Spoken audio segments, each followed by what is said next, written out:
Last Wednesday, I caught my husband of 7 years having full-on sex with my little sister in the backyard shed we built together. I didn't scream. I didn't cry. I didn't even let them see me. Instead, I did something so calculated, so vicious, and so perfectly timed that both of them lost their marriages, their reputations, and their entire family in under 5 minutes. And the whole thing was 100% legal. If you've ever been stabbed in the back by the two people you loved and trusted most, do not leave this video until the very last second, because what I did next will make your jaw hit the floor and your heart scream, yes. Like right now, smash that like button, subscribe, turn on notifications, and comment the city you're watching from plus the exact time on your phone. I'm reading every single one. I'm Jenna, 34, brand strategist from Portland, Oregon. 7 years ago, I married Ryan. We met at a marketing conference in 2018. He walked straight up to me at the coffee bar, looked me in the eyes, and said, "You're the most beautiful woman in this room." Classic line, but the way he said it, I melted. Fast forward, dream wedding, fairy tale vows, the whole thing. And who was my maid of honor, holding my bouquet, fixing my veil, crying harder than my own mom? My little sister Lauren, 2 years younger, my shadow since the day she was born. We shared clothes, secrets, heartbreak, everything. At the reception, she grabbed the mic and gave this 5-minute speech about how sisters are forever, how blood is thicker than anything, how Ryan was the luckiest man on earth. Everyone was sobbing. I still have the video. I tried to watch it last week.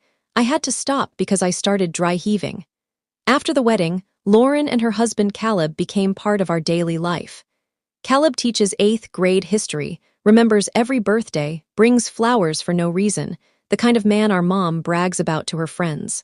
They lived 25 minutes away. Sunday dinners, holiday parties, summer barbecues, board game nights. It felt like we had the perfect little family bubble. I honestly thought we were the luckiest 4 people alive. Then, about 7 months ago, tiny cracks started appearing that nobody else would even notice. But I did. Lauren suddenly had a million reasons to drop by our house unannounced. I baked too many cookies. I was in the neighborhood. Thought you could use company while Ryan's working. Ryan, who had a corner office downtown with a killer view of the river, suddenly decided the commute was destroying his soul and started working from home 4, sometimes 5 days a week. The texting was what really set my alarm bells on fire. I'd walk into the living room, and both of them would snap their heads up from their phones like teenagers caught watching porn. Ryan's screen would light up with Lauren's name, and he'd get this tiny smirk before hammering out a reply in 2 seconds flat. I'd ask, "Everything okay?" And he'd go, "Yeah, she's just asking what wine to bring Sunday." But Lauren also somehow knew Ryan's exact schedule. I'd casually mention he had a client lunch, and she'd go, "Oh, the 12:31, right?" I never told her it was 12:30. Then came the physical proof I tried so hard to ignore. 2 months ago, I'm folding laundry, and there's one of Lauren's signature gold hoop earrings tangled in Ryan's favorite navy sweater. My stomach dropped through the floor. I held it up to him that night, and he didn't even blink, just said, "Oh, must have fallen off when she helped you reorganize the garage shelves last weekend." And yeah, she had helped me, so I swallowed it. But the way he answered, too smooth, too rehearsed, it crawled under my skin and stayed there. My gut turned into a 24/7 screaming siren. I started timing bathroom breaks at family gatherings. One would disappear for 12 minutes, then the other would go grab something from the car. They'd come back calmer, flushed, eyes bright. I recognized the look on Ryan's face. It was the exact look he used to give me after we made love. Thanksgiving last year was the night I stopped pretending. Lauren said she had to take an important call and vanished for 19 minutes. 8 minutes later, Ryan said he needed to check the smoker. They both came back with that satisfied glow, and Lauren's lipstick was half gone. I felt the knife go in and twist.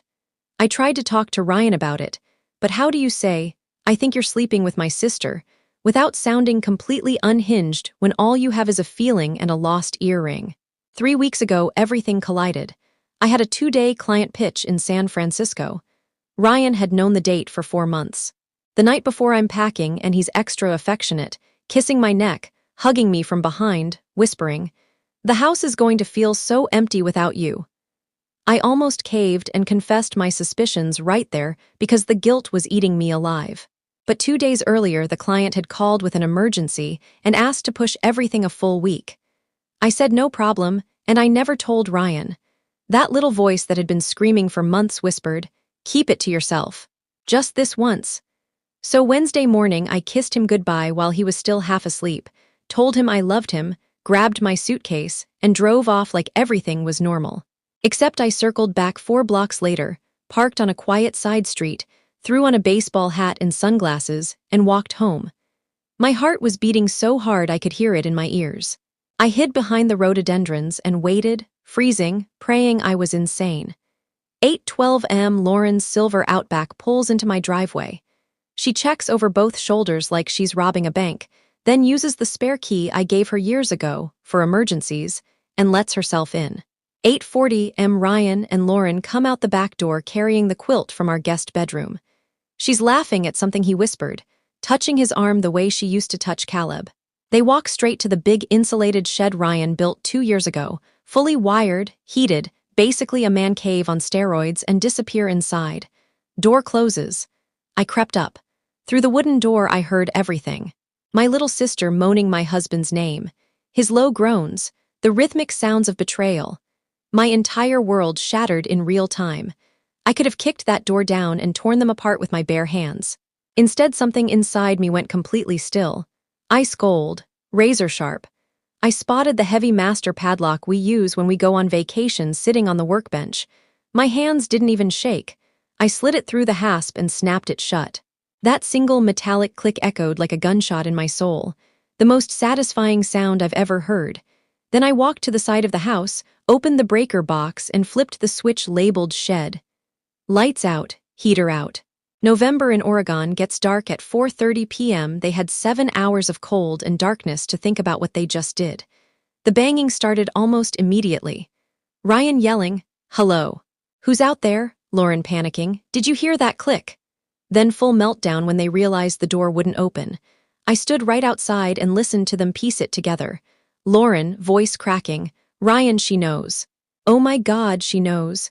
Ryan, stay calm, she can't keep us in here, this is false imprisonment." I almost laughed out loud.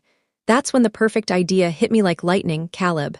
Sweet, clueless Caleb who thought his wife was at yoga or grabbing coffee with a girlfriend. He deserved to see exactly what I just saw. I called him, kept my voice completely normal. "Hey Caleb, I'm so sorry to bother you, but Ryan got himself locked inside the shed trying to fix some wiring and the door's completely jammed. I'm stuck in back-to-back meetings all day. Any chance you could swing by and help him out? I know it's a huge ask." "No worries at all. Today's actually a teacher planning day. Funny thing, Lauren said she was heading to your place this morning to help you reorganize the pantry or something." My blood turned to ice. That was her cover story. "Yeah, she's been super helpful lately. Spare keys under the frog statue if you need anything from the house. On my way, be there in 15. I hung up and leaned against the house. Pure adrenaline singing through my veins. Inside the shed it was total chaos now. Ryan screaming my name, threatening lawyers. Lauren sobbing, "Becca, please, it was a mistake, we're so sorry." A mistake doesn't last 8 months, honey. 14 minutes later, Caleb's truck pulled in. He hopped out smiling until he saw my face. "Jenna, you okay?" "Not even a little bit, come with me." We walked to the backyard. The banging had stopped, they must have heard our voices. Caleb stared at the padlock.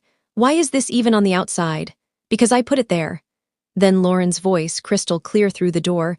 "We have to tell the truth, Ryan, we don't have a choice anymore." Caleb froze, went white as paper. "That's Lauren." I handed him the key. "Open it and see for yourself." His hands were shaking so badly it took him 4 tries. When the lock finally fell away, he took one deep breath, then yanked the door open. Morning sunlight poured in. There they were.